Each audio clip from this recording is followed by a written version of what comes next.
We would be surprised to know that there are people within our churches struggling with things, like suicidal thoughts, struggling with depression, struggling with feeling accepted, struggling with identity, not knowing who they are.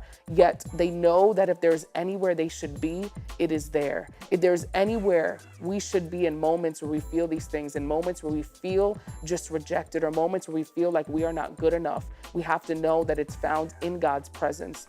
God has created us to have community. He has created us to have that unity amongst people in the body of Christ and our brothers and sisters in the body of Christ, because we can't do this by ourselves.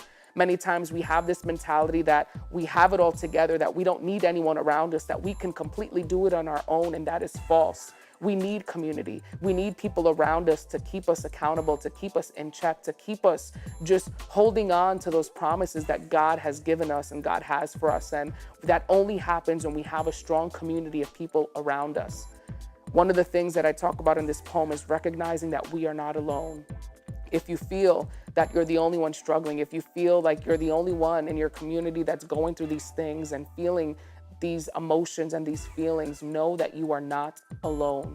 Every time we come to the house of God, we go to church and, we go to our congregations. We're not going there to see perfect people. We're not going there, to see museum exhibits. We're going there because we're all broken. We all need something. We go there because that is where we find strength. That is where we realize that in time of worship, in time of, where we're listening to his word being brought forth, we receive that strength. And we know that, we get filled up for all that God has for us and for all the things that we'll encounter in that week and in our lives. So I encourage you, if you feel alone, if you feel as if you're not accepted, if you feel like you're really struggling, know that the church community should be a place where you feel free, where you feel accepted, where you feel closer to God, because we are representing him.